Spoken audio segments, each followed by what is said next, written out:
Hey, what's up, everybody? Welcome back to XJW Diaries, where we can talk about life as a Jehovah's Witness and as an ex-Jehovah's Witness. My name is Justin, but this is not your typical diary entry. So I got a super cool one for you guys today.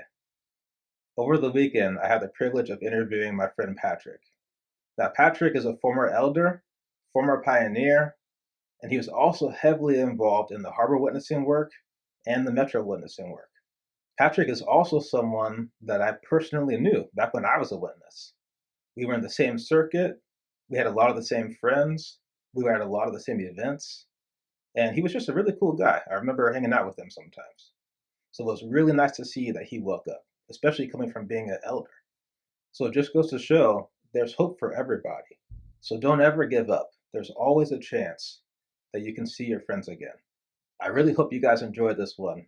Throughout the whole interview, Patrick just drops gem after gem and covers a lot of topics that I'm sure a lot of witnesses can relate to. Okay, that's enough of me, so let's get into the interview.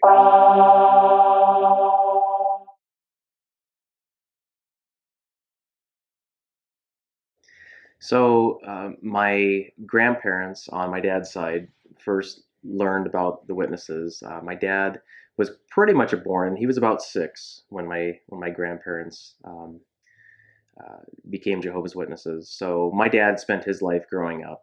He eventually went to Bethel for 4 years, and then my mom, she actually came in after high school. She studied with someone, and my parents eventually met at the Kingdom Hall and got married. My mom was a regular pioneer for a while, and my dad served as an elder. He even did some substitute circuit overseer work too, as well, in the 80s. And so they had a pretty involved life in the witnesses, and they were married for about 13 years or so until I came along. Being born and raised as a witness, you grow up with this sense of normalcy. You think that the things that you do are it's just a part of normal everyday life, as opposed to somebody that maybe didn't grow up in the organization and then they came in later. So growing up, you always knew that you were kind of different, especially from your classmates or other kids your age. Even in school, where right away you don't salute the flag, you don't celebrate any kind of holidays, any kind of birthdays. It's like right away you're kind of put in this environment where you're just completely different from the other kids. So when I was about 9 years old, my parents divorced, and so I ended up growing up with my dad, and being in that environment with a single father, especially in the organization, had its its own uniqueness to it. I wouldn't say it was all bad. It did give me, I felt like, some kind of structure, but there was definitely, again, the pressures that you'd get with school, things from junior high to high school, not being able to really focus on a career as far as like going to college, and then even especially with dating too as well. You had a lot of repression, especially growing up in those really formative teen years. But what was interesting was my dad kind of had his own take a little bit to the religion. For example, like he let me play sports. He let me play basketball and football, and I could go over to some of my classmates' homes and kind of hang around and whatnot. And I got some really good close friendships with them. And so that was a unique thing where, especially again growing up as a witness, you're you're with all of these other kids your age, but yet you can only go so far in your friendships with them. No matter how much you jive with someone and your personalities just got along together, you had to create this wall of sorts to where I can't really be that close to you. And you had to go to the Kingdom Hall, and if there were any other kids your age was the first thing, and if there was, then basically you were kind of forced to make friends with these kids that were in your congregation. Maybe you didn't really get along with them, but in a way, it's like it's the only option that you have. I think for me, the kids in school, it just felt a little bit more like you can just be yourself. You didn't have to put on a sort of front. You didn't have to filter all the things that you're going to say. If there was maybe a certain video game that you liked, you could just talk about that with friends at school. And of course there were still some witness kids that would kind of balance the line, or push the envelope a little bit, and maybe would play games that wouldn't have been so universally approved, or whatever the case may be. But that was up to the individual. So um, I would say that I definitely had closer friendships with those in school, especially with the fact that in my congregation it was kind of an older congregation, and there really wasn't a lot of kids my age. The only time I would see them would be at the assemblies, but that was only a couple times a year, and it's not like we had cell phones and social media and stuff that we could keep super in touch. So having the kids in school was kind of nice, to where at least I can develop something socially, and develop that way. Um, so that was a benefit, I think, to at least helping me develop, and which unfortunately I think a lot of witness kids don't really have that ability. As I mentioned before, my dad kind of had his own take on a lot of different things. For example, like letting me play sports being a big no-no, but he never pressured me to get baptized. So I had graduated high school in Michigan. We moved back to Washington State, where I was born and raised. Um, and so when I was 19, I ended up getting baptized. As far as pressure, there was another young man in my congregation, and we became friends. And so I wouldn't say I got pressure from him necessarily, but it's kind of that feeling in the congregation that people do kind of wonder, why is this person delaying, especially if they grew up in the organization and whatnot. Why is he taking so long? And then obviously you have the pressure from the watchtower, from other just the things that you hear about the importance of dedication and baptism, and you just hear it over and over and over again, to where if you delay for a certain amount of time, you're just viewed as kind of like, well, what's the deal? What's taking him? Does he not believe that this is the truth, or anything like that?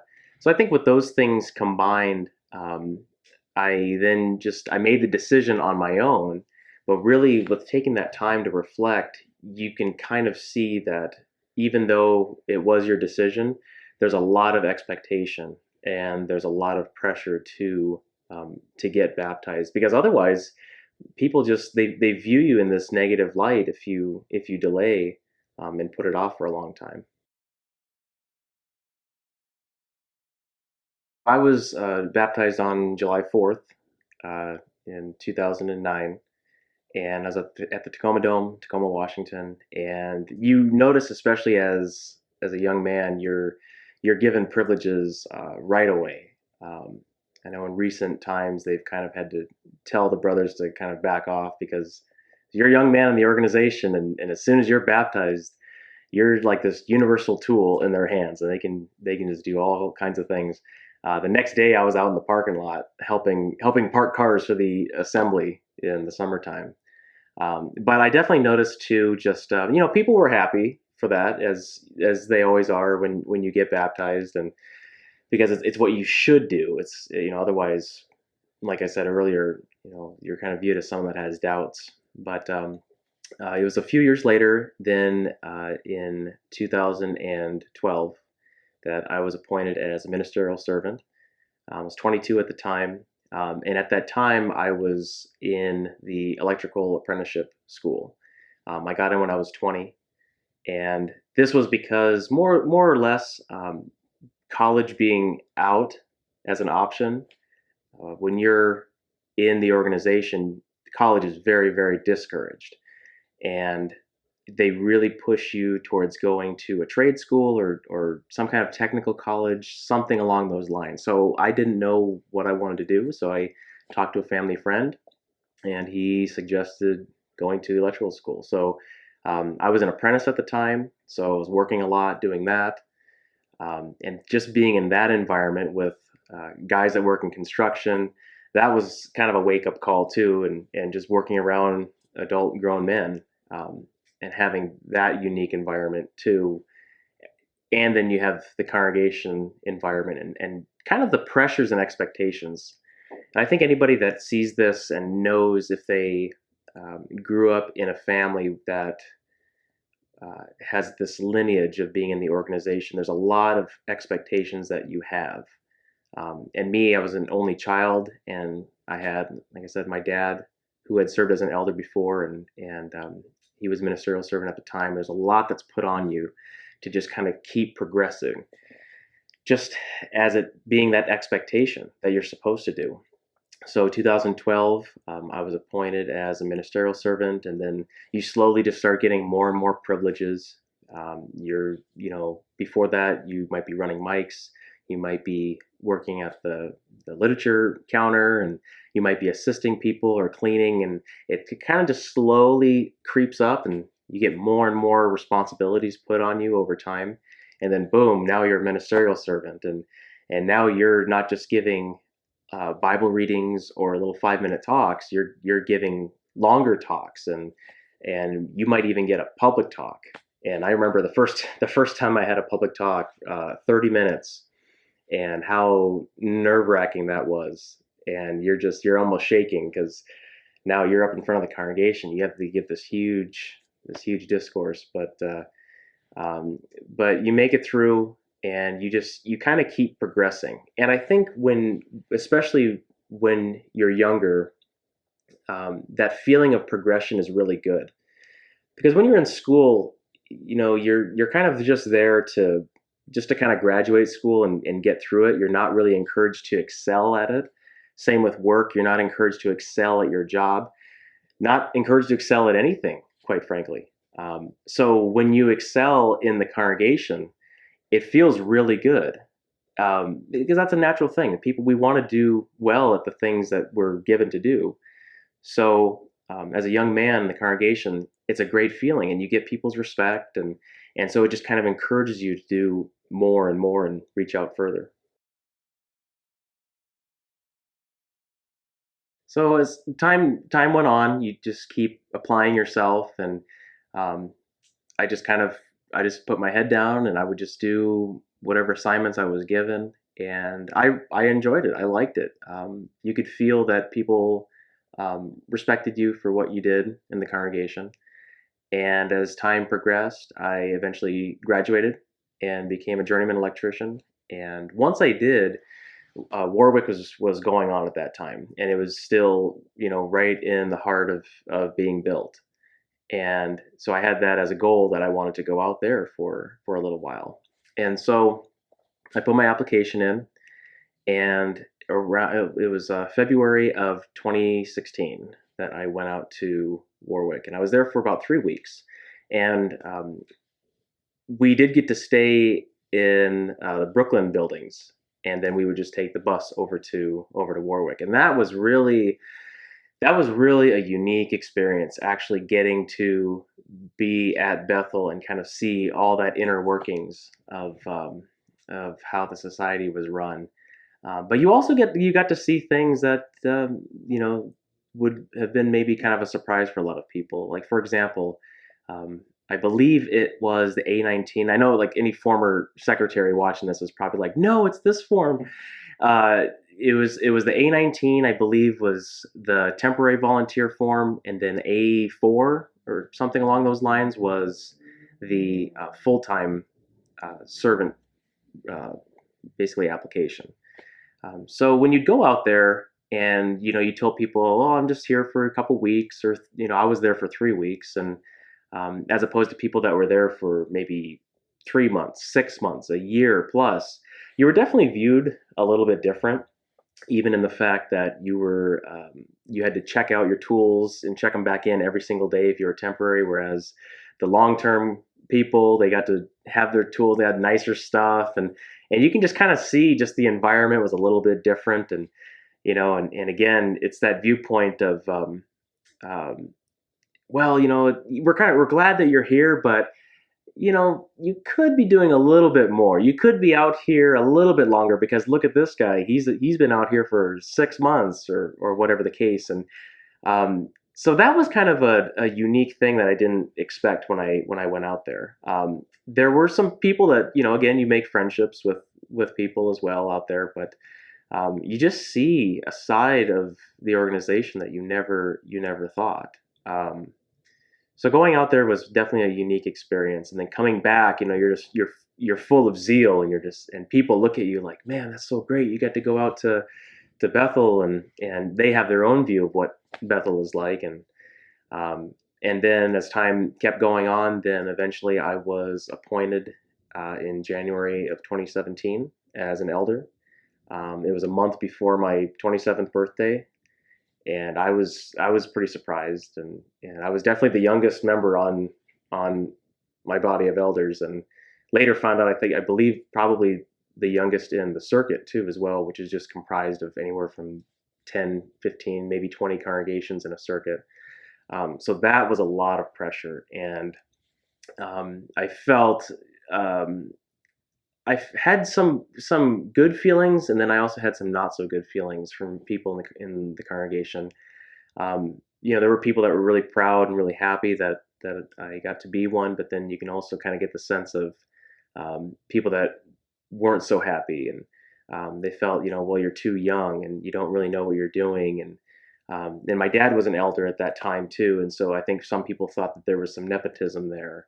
Whatever the case may be, it's a body decision, but really, I think the fact that I got appointed was just because I did the things that they wanted me to do whenever I got an assignment. I thought I gave good talks, and not necessarily that I was qualified to give people counsel. I mean, I'm only a 26-year-old kid. What do I know if I'm going to counsel a married couple that's been together for decades? And so I feel like the qualification was more of just they see a young man in the congregation, and they say, hey, we can use him for this and for that, and because that's something that you're told too is if you're a young man in the congregation.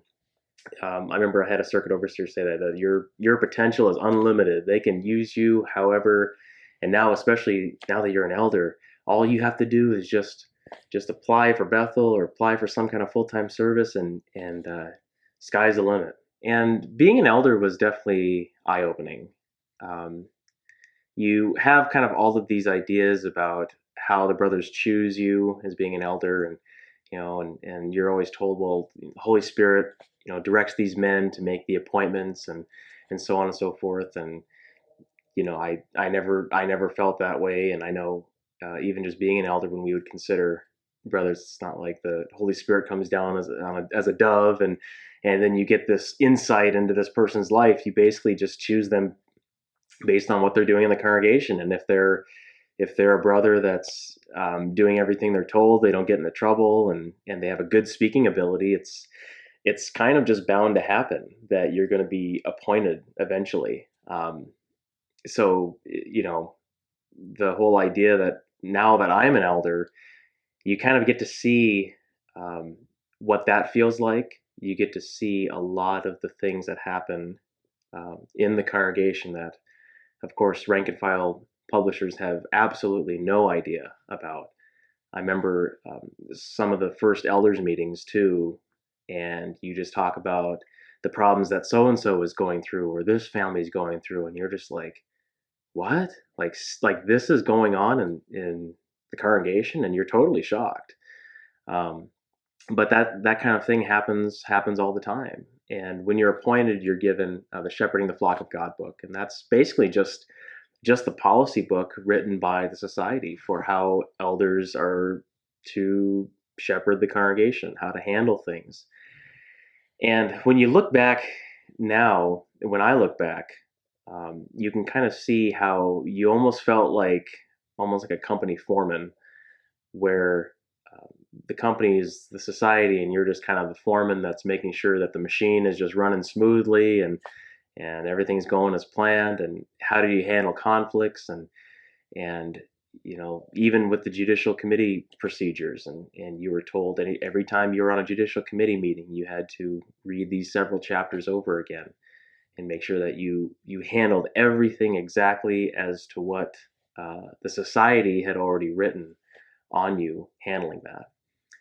So I know there's lots of things, to go in with that, and that's just kind of a brief overview of and of course, me again being so young, you're just put into this situation, and you're kind of like, here you go, learn how to swim, and you're given you go to the school for congregation elders after the first year, and they tell you how to handle a variety of situations, and even with like the child sexual abuse topic is very briefly touched on.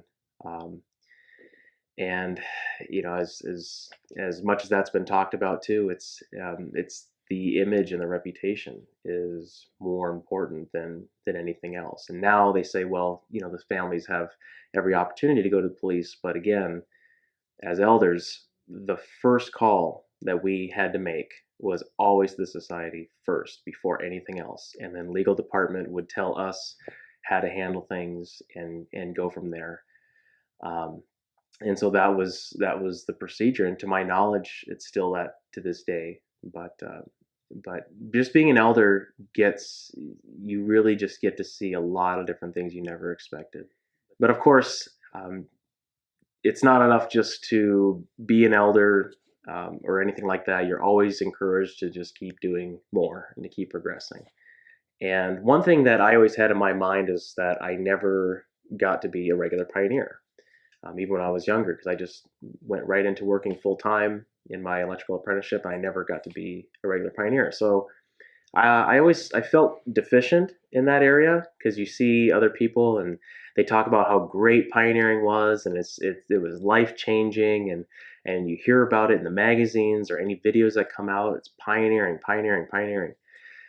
So that kind of wore on me, and I really wanted to do it.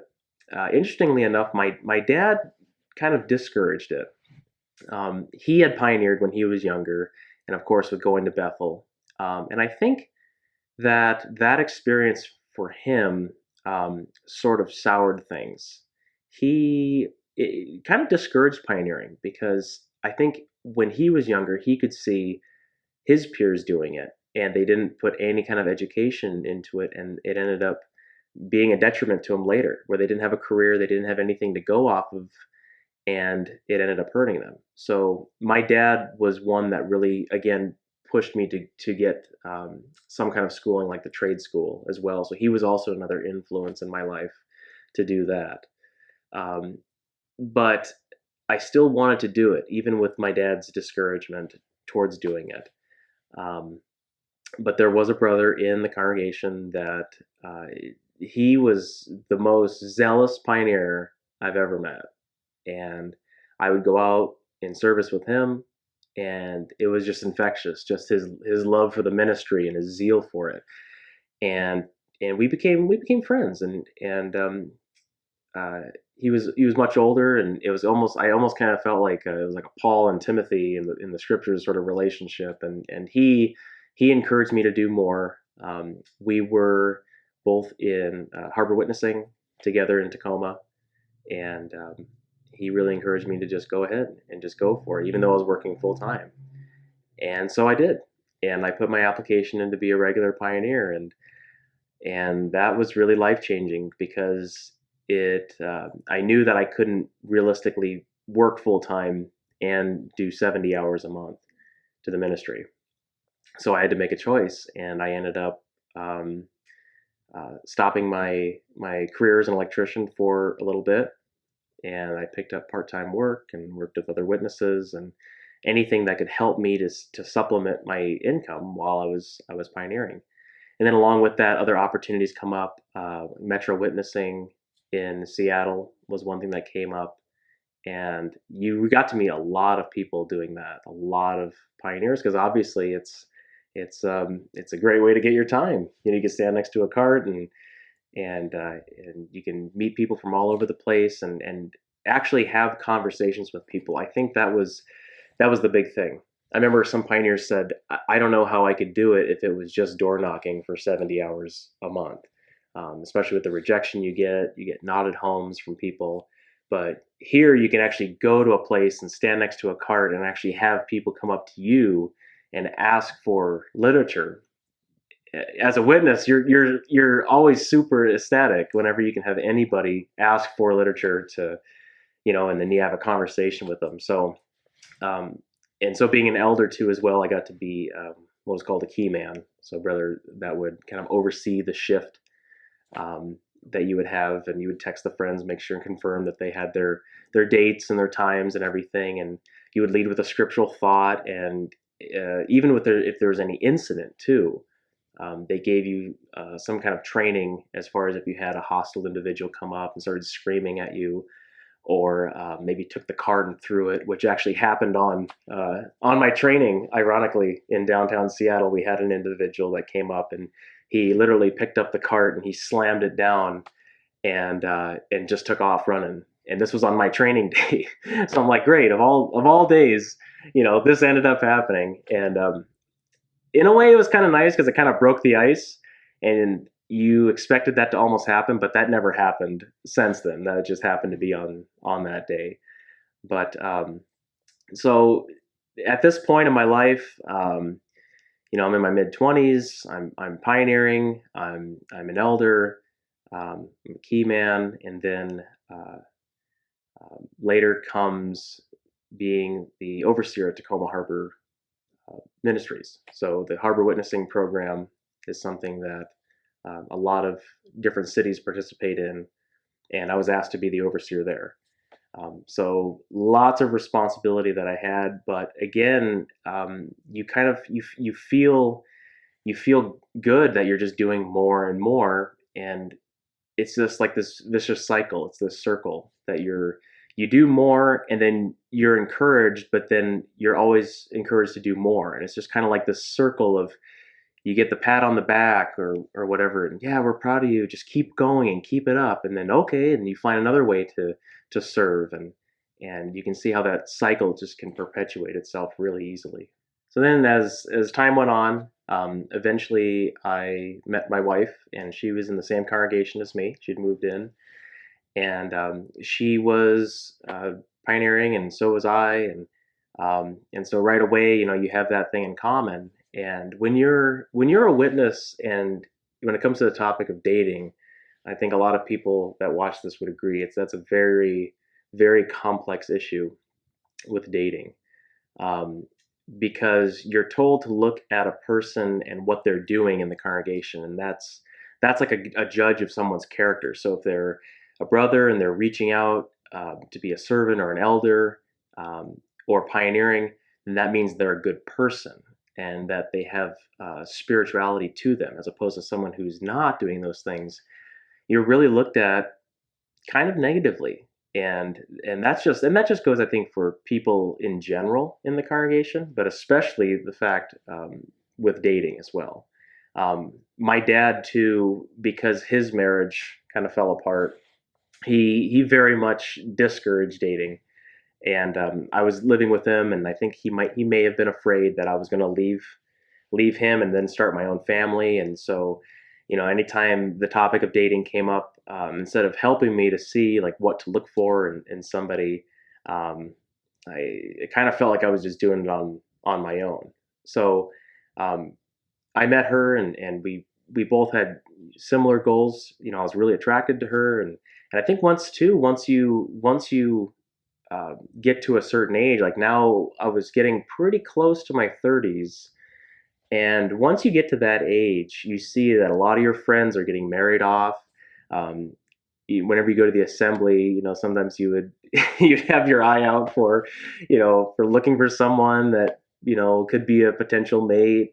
But then you notice your options start to dwindle. They start to get lower and lower. Almost it seems like every year that goes by.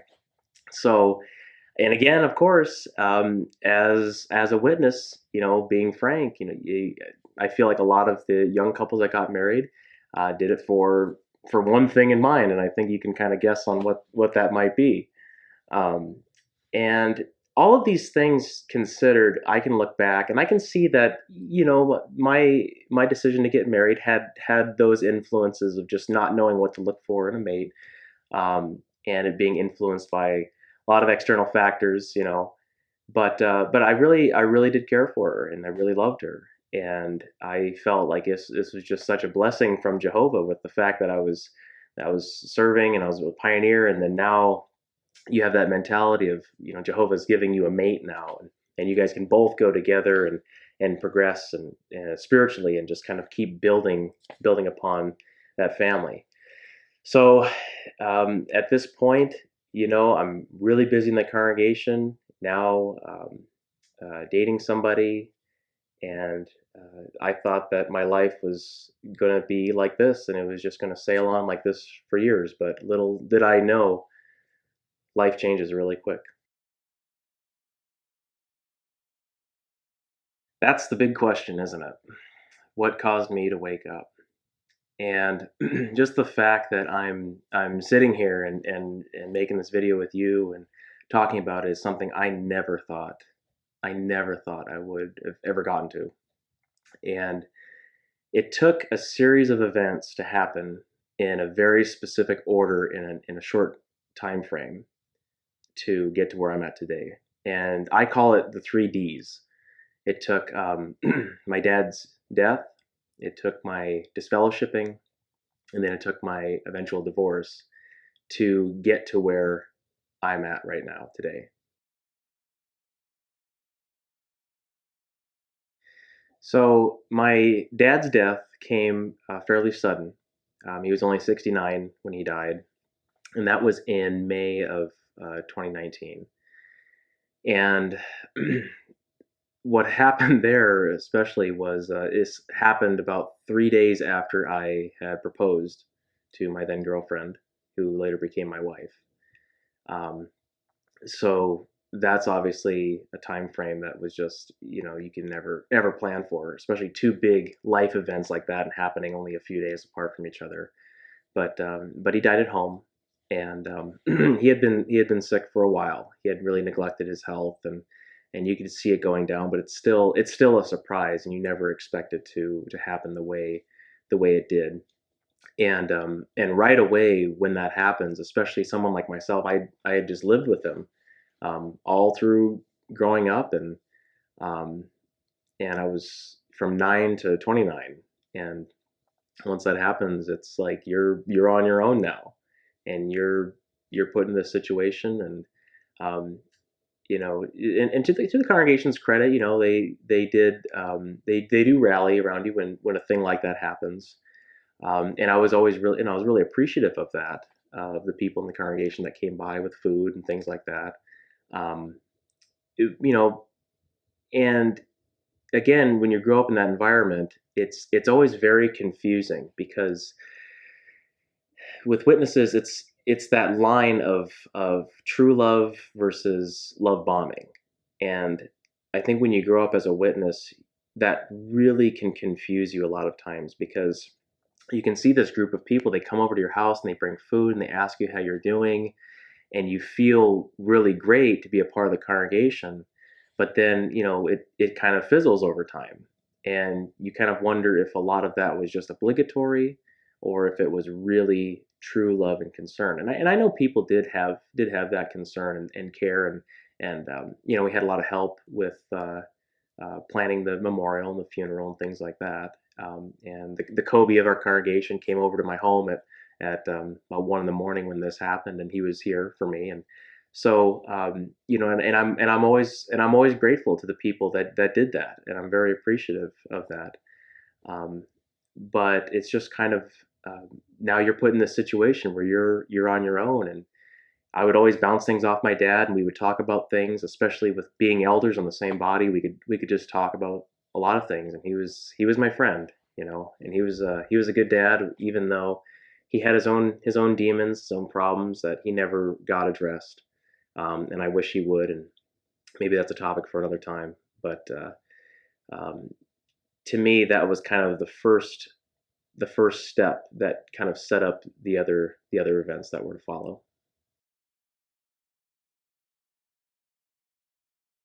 So in that summertime, we were really busy planning the wedding. We had a house remodel going on.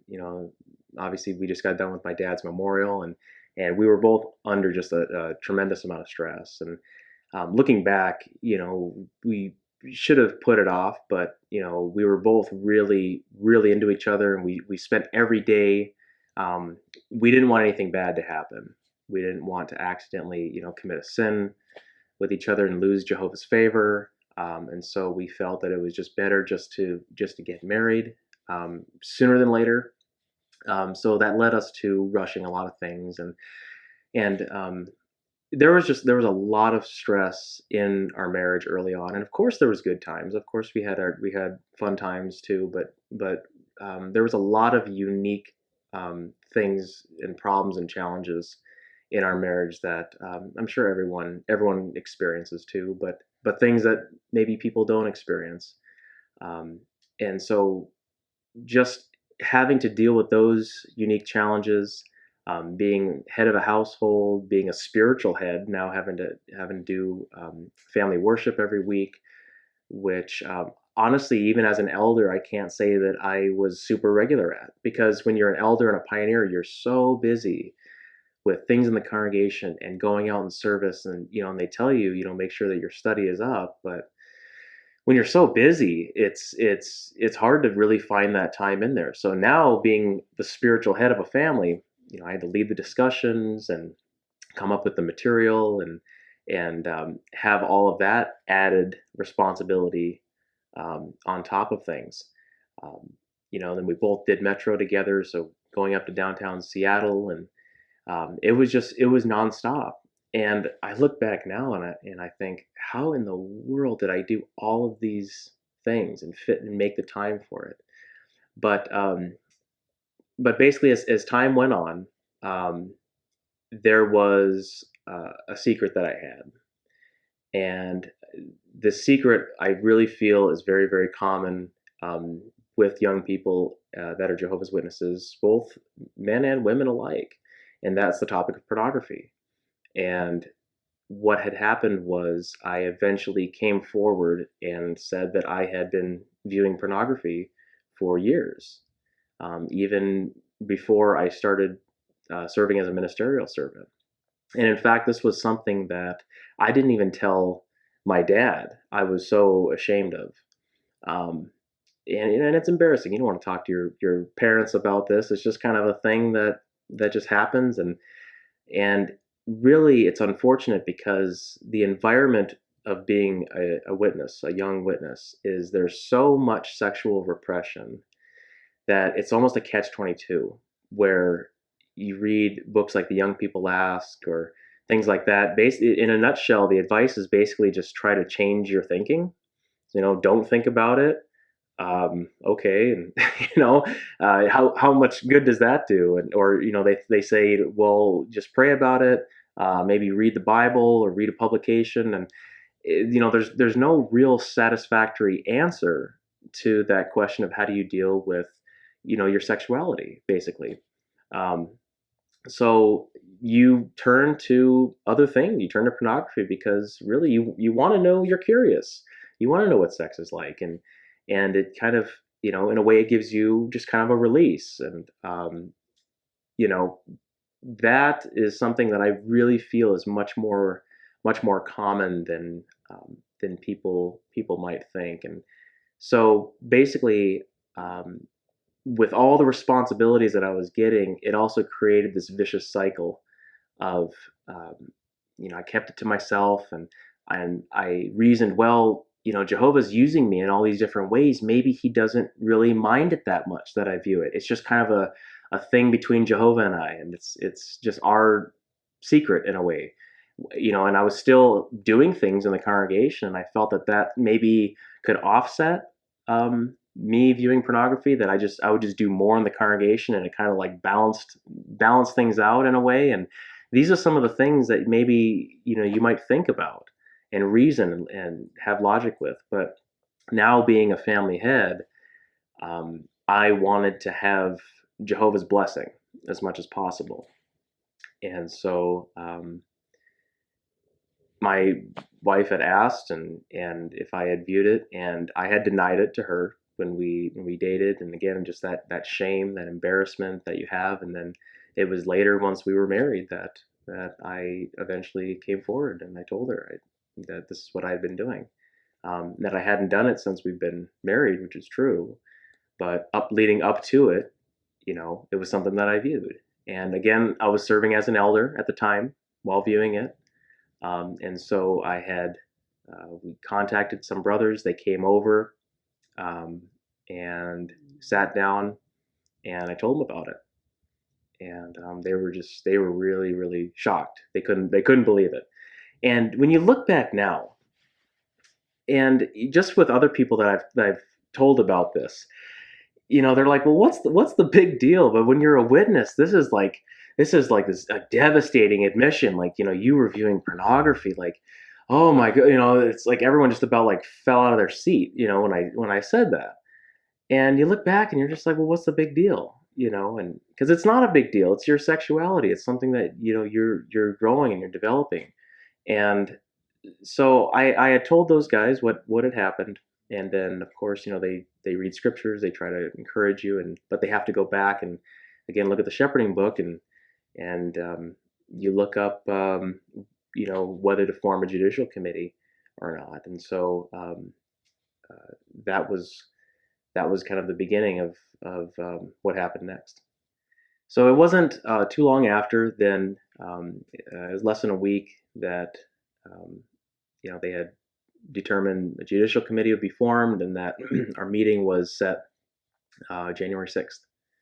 And I remember being really, really nervous about that, um, not knowing what was going to happen in the judicial committee meeting. But I just told myself I'm just going to be as honest and straightforward as possible. And I was repentant. I wanted to clear the air, and that's why I came forward with it in the first place.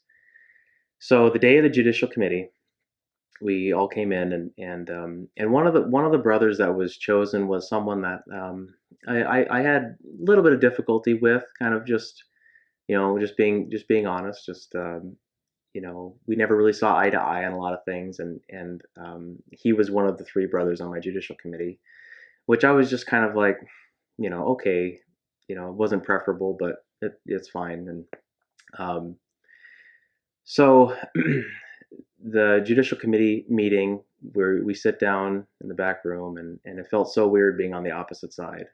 I'd been on a few different judicial committee meetings myself, and now to be on the other side was really, really strange. And again, I had never ever been in front of a judicial committee meeting in my life.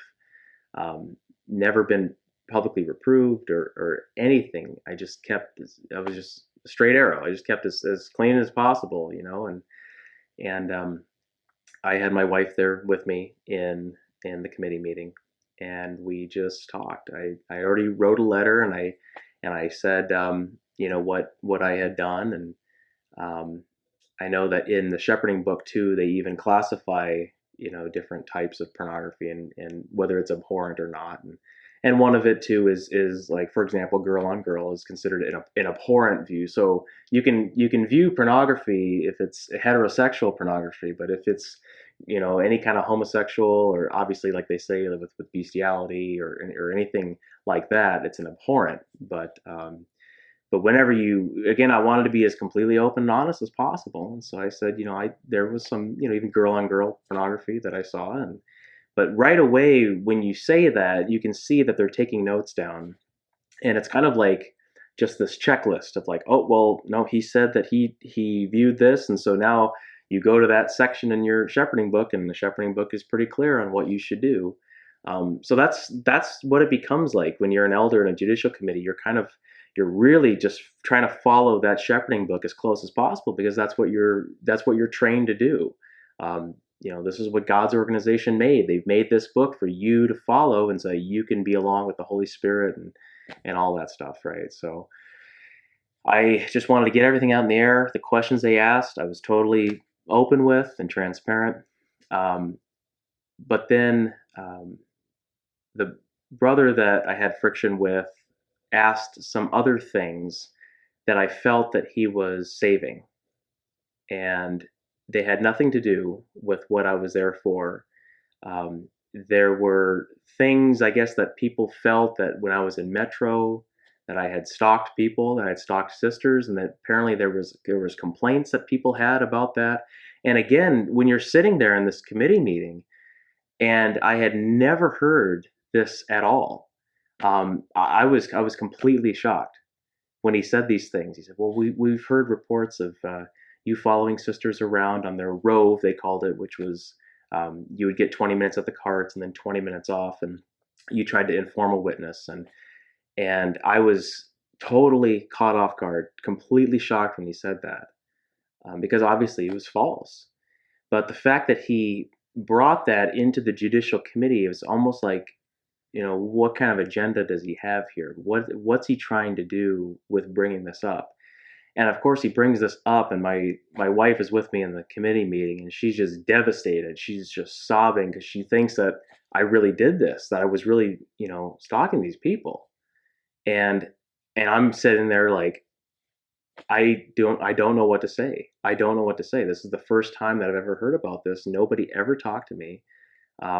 The admin brothers, they had kind of their own club, and I did all kinds of. I mean, anytime they needed somebody that, if they had a shift they needed to fill, I would, I'd really do my best to fill that shift, and I felt totally betrayed. I felt like I was stabbed in the back by those admin brothers that they'd collect, something like that and hold it, and it's kind of like you weren't spoken to. They would just kind of keep this card in their back pocket.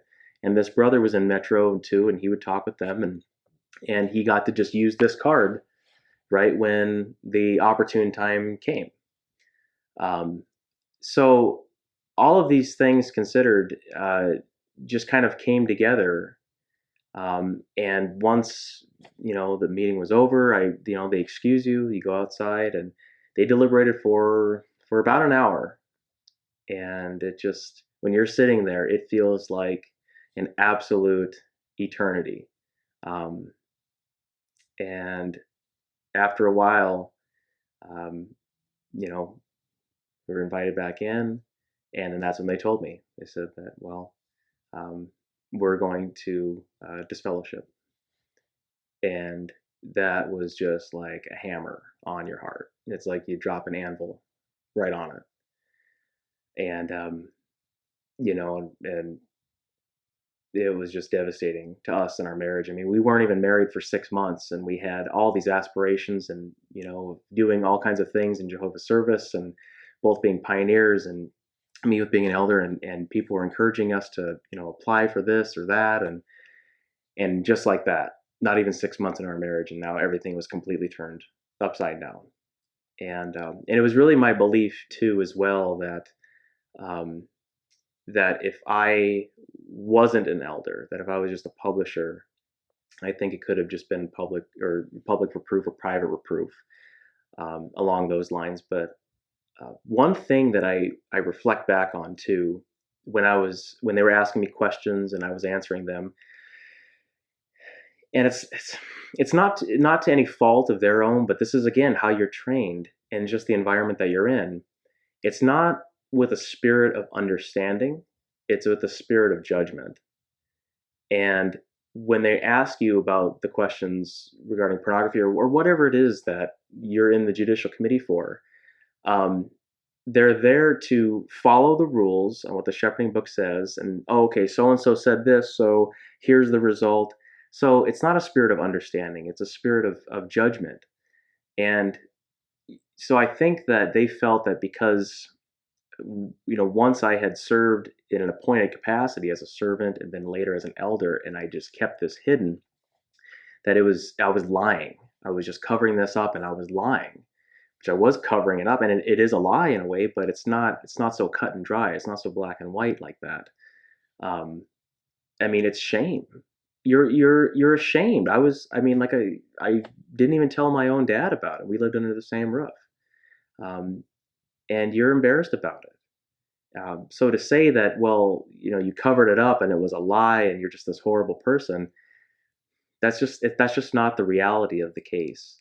Um, So after that, after that announcement, it was just life. Life was never the same after that.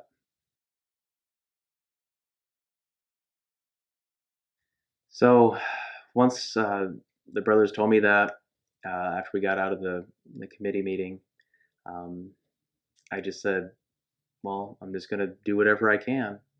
And again, this is coming from Jehovah. He moved those brothers, and so I'm just going to do whatever I can.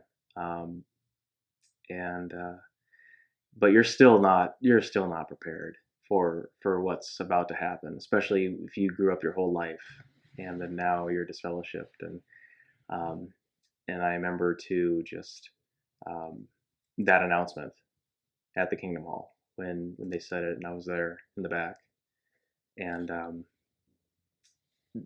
there was two times in my life where I just felt absolute complete silence. One was after my dad died, and then after the ambulance and everything left, and I came back into the house. To this day, it was still like the most deafening silence I've ever heard, and this was probably second place. Being at the Kingdom Hall when that announcement was made, and you could just hear a pin drop on carpet. It was so quiet, and because again, I was service overseer, I was regular pioneer and elder, and then all of a sudden, boom, for this announcement, Patrick View is no longer one of Jehovah's Witnesses.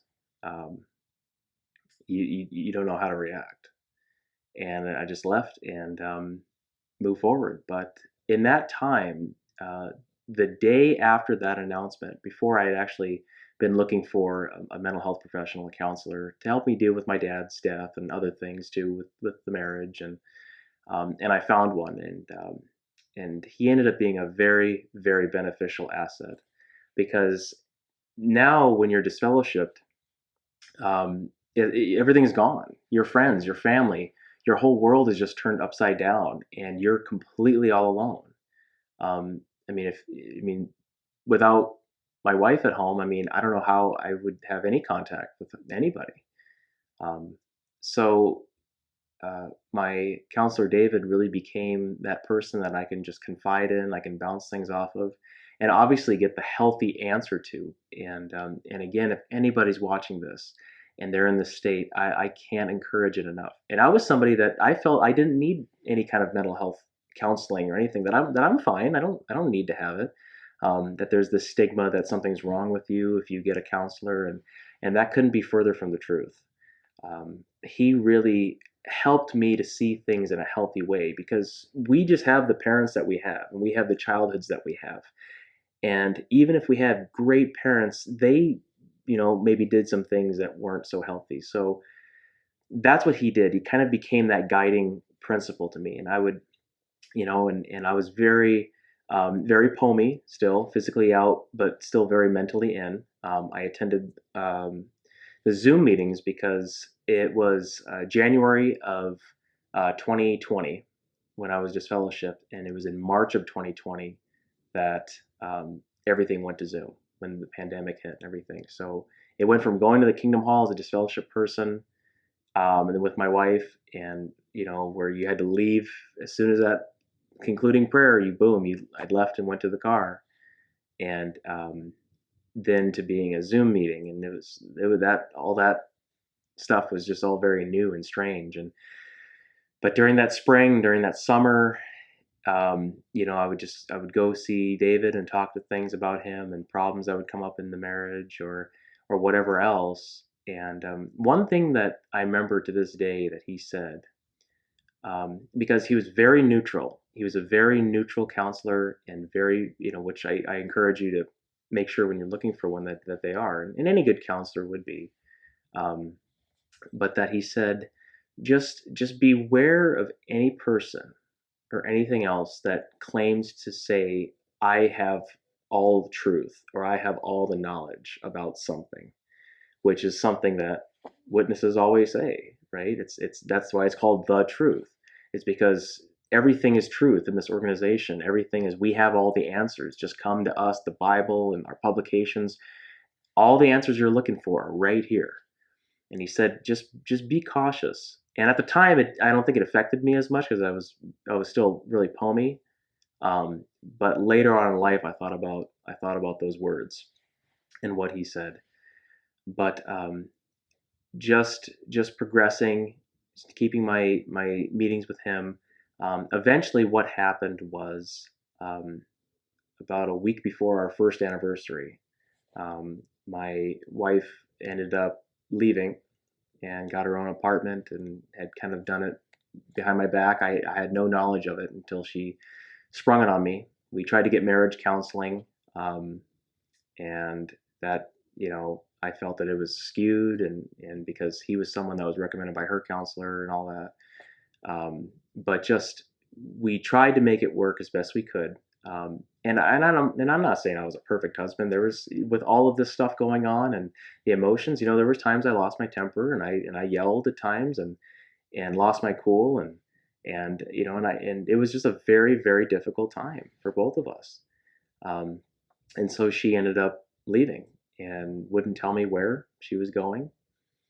And all of a sudden, I just found myself completely alone. Now I was completely alone, um, with her gone and just here in the house by myself.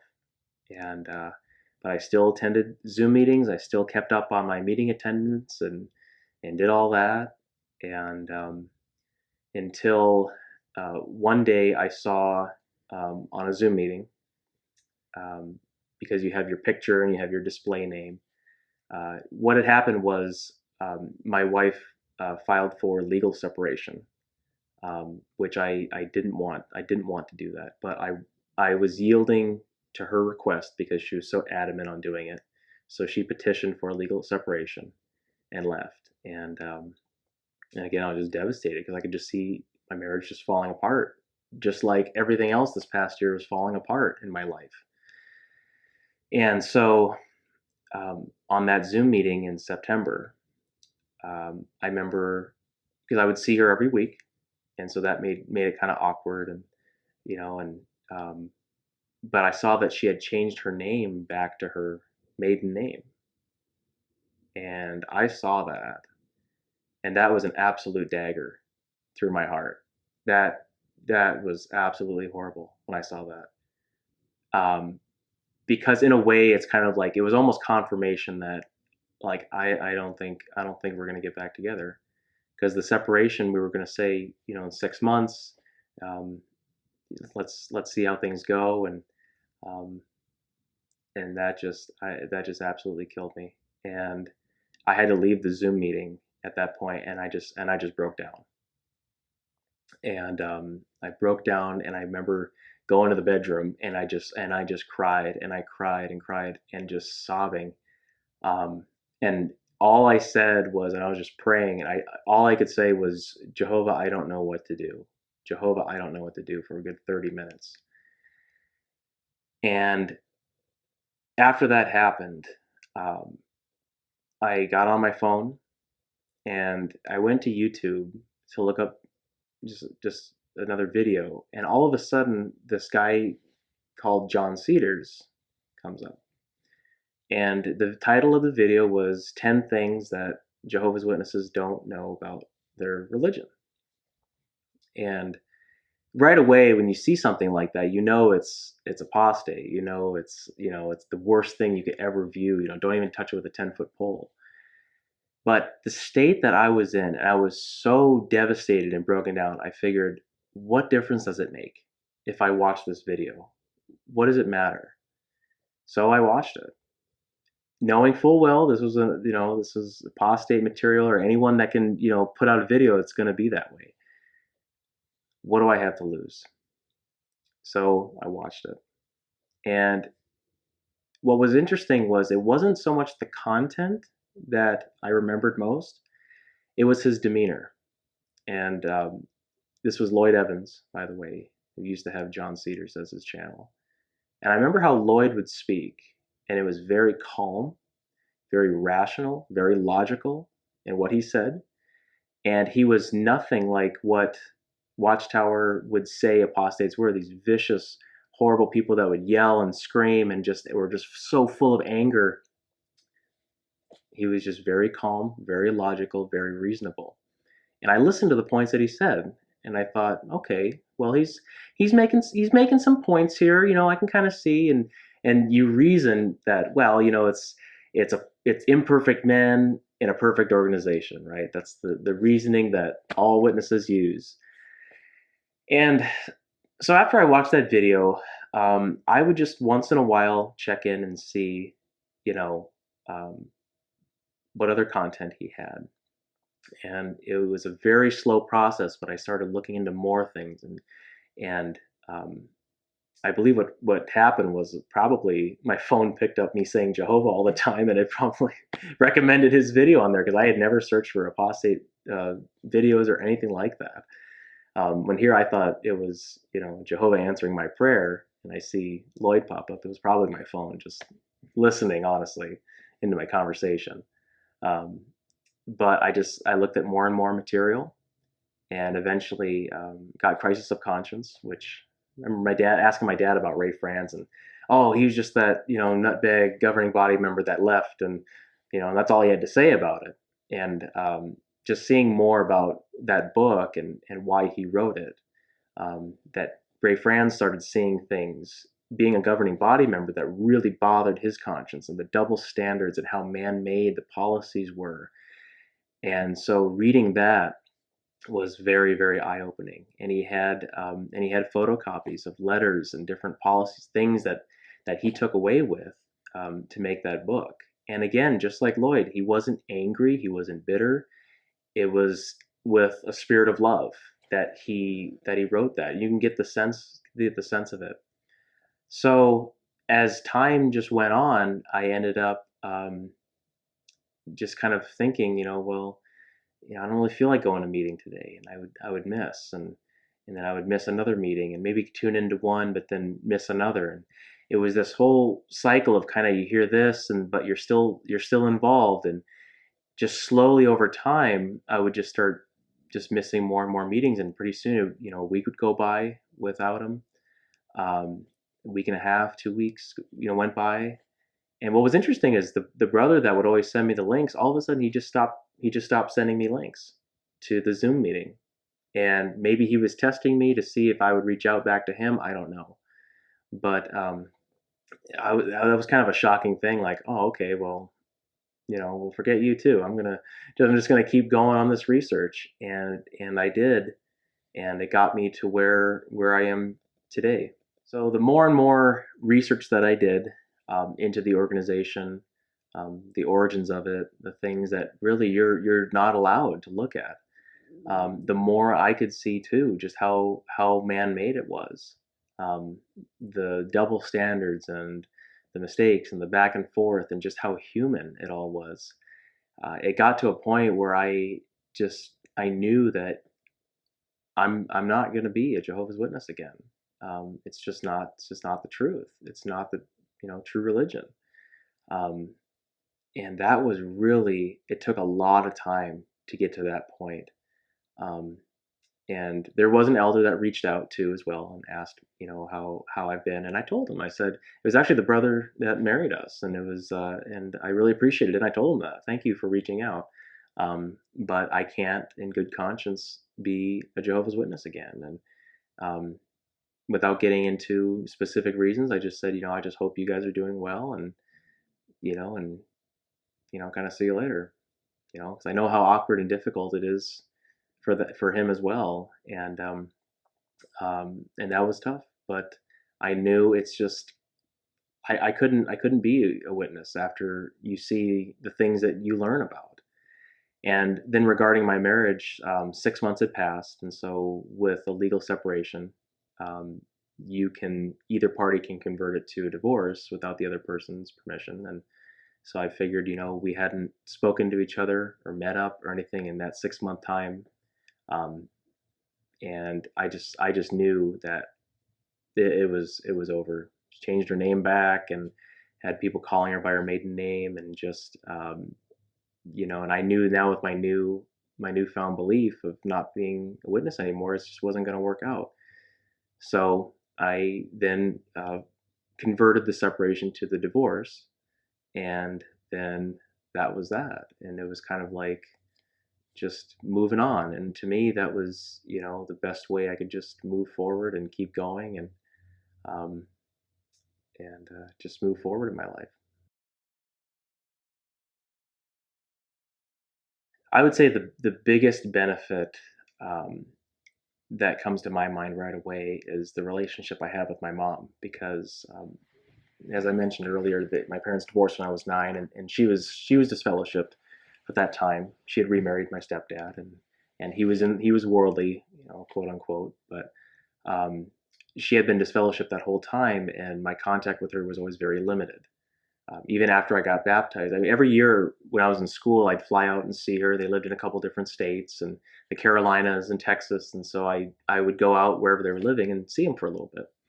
But then once I got baptized, I was thinking, I got to make the truth my own, and I want to help her to come back to Jehovah. And so I told her, I said, I can't um, go out and see you again, and that really hurt her. I know we've had talks like we, subsequently, and she said, well, so certain families still talk to their disfellowship loved ones, and I said, yeah, but it's not right. The society, we have to be loyal to Jehovah. The whole premise.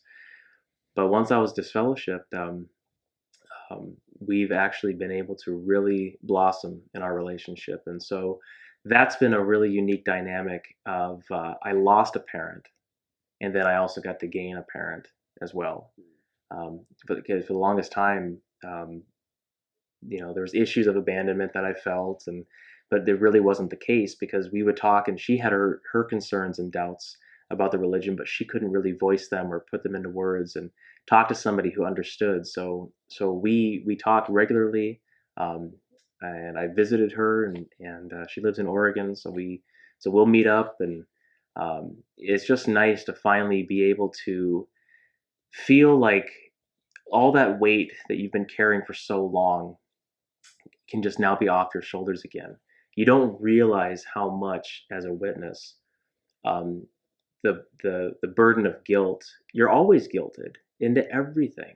Even having the wrong thought, you feel bad, and because you think, oh well, Jehovah knew that I thought that, and then you spend this time praying, and you just feel guilty, and you feel depressed, and then you're always comparing yourself to others, and what can I do, and you're always in this sea of guilt all the time. And finally, when you can just stop with that judgment and just push that aside, it's like you start to feel like you're an authentic person now. And now you're coming up with your own moral guidance, your own code. It's not just what somebody else said or what the Watchtower said or what my congregation is going to view me as. Um, so having that freedom of thought gave me so much peace and so much contentment. And that was one thing I wrote to that brother when he reached out to me too. I said, I've never experienced as much peace in my life as I do right now. Just free from guilt, free from shame, free from the embarrassment, and um, and it's been really wonderful. And again, just having that relationship with my mom too um, has been tremendous and life changing. Having that freedom from guilt and having your mind really unchained, it's amazing the questions that you have maybe repressed for so long being a witness, and doubts that you've had that you were just told, just don't worry about it, Jehovah will take care of it in its own time. And again, you just kind of push those down into your brain.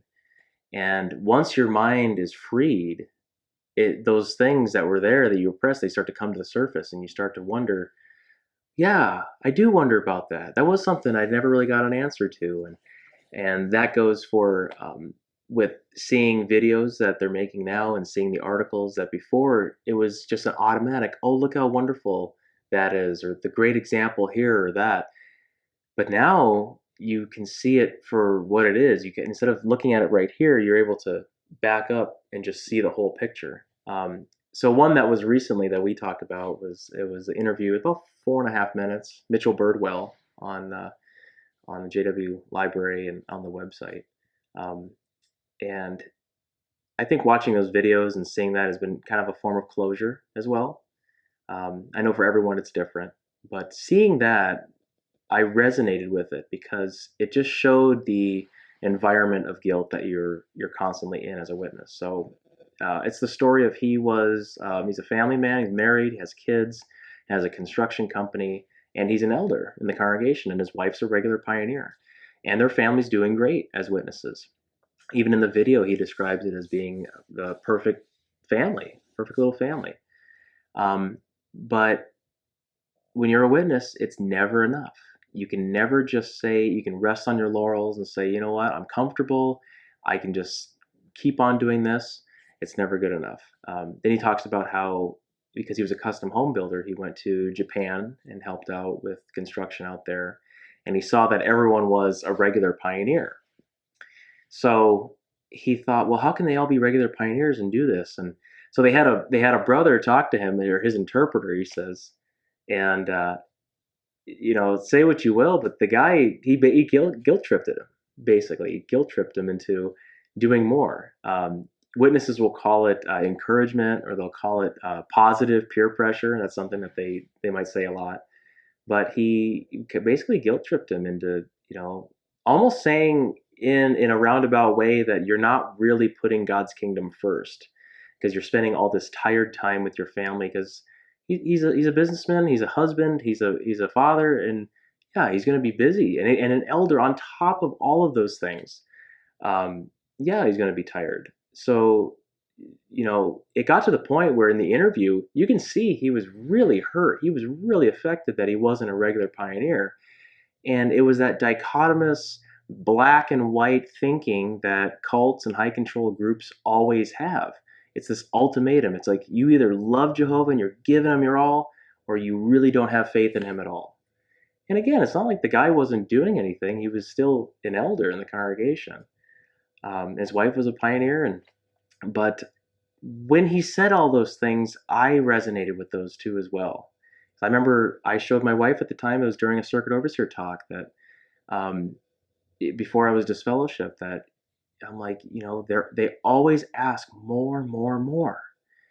And I think I still have that note in my phone, and I look at it from time to time, because I was very, very much indoctrinated, and it's like that inner part of me was trying to like burst out and say, as much as I was doing and all the responsibilities that I had, especially at my age, I still didn't feel like I was doing enough. That there was another step, another gear you could grab, another little bit that you can give for the organization. So I saw that video, and it was just like, wow, how telling. Where no matter what you do, it's not enough. So seeing that, I hope and anybody watching this video, um, I encourage you, watch that video, watch the other ones, and look at it from a different lens, and see if that if it resonates differently for you. Maybe you can relate to something that maybe someone says in the video. One of the biggest things that's important to know is that if you're watching this and you're disfellowshipped, or you're being shunned in some way by friends and family or whoever it may be, just know that even as lonely as it feels right now, and I understand how lonely it feels, like a vacuum at times, there are people out there that can understand what you're going through. There are, ex-witnesses that can help. There's people that are coming out of groups, even, whoever it may be, whatever group it is. Just know that there's people out there, and that they understand what you're going through.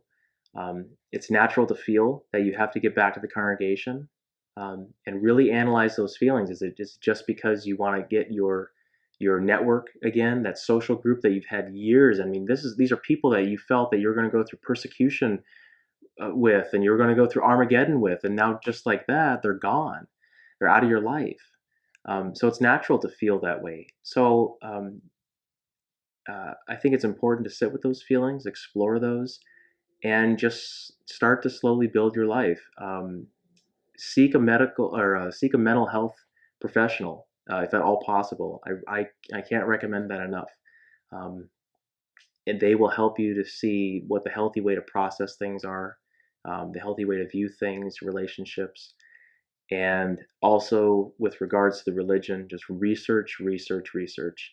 It's going to be the thing that will stick with you most, because there's going to be times too when you're doing research, and again, because we were indoctrinated for so long of thinking everything apostates say are just, they're absolute lies, everything they say. That's going to creep up again in your mind. But just please, just give yourself time. Just give yourself time to heal. Give yourself time for your mind to process these things, and just keep doing research. And over time, your mind will come together, and it'll make sense of things. But just know that um, I'm just an ordinary person, and these videos that you see, you can see how it's just people are making them because they want to help you too. It's made with a spirit of love. It's made with care and concern, because we know how devastating it is to lose everything. It seems like lose everyone.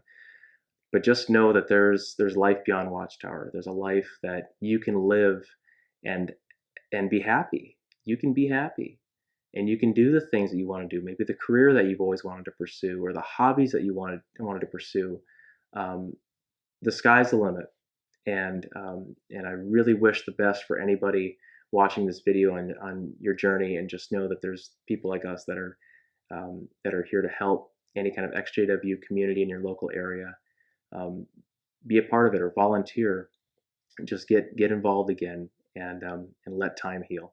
So I hope you guys really enjoyed that interview. You'll see more of Patrick going forward. Me and him have a lot of cool ideas for future videos. So stay tuned. I definitely have to give a big thank you to Patrick for doing this interview. It is definitely not easy to be open and vulnerable and do these kind of videos. So big thank you to him for doing the video, and thank you to him for letting us use his house to record. So with that, as usual, I thank you guys so much for watching this video. Thank you for your time. Please hit the like button if you liked it. Please hit the subscribe button if you loved it. Share it with your friends, and I'll catch you guys in the next one.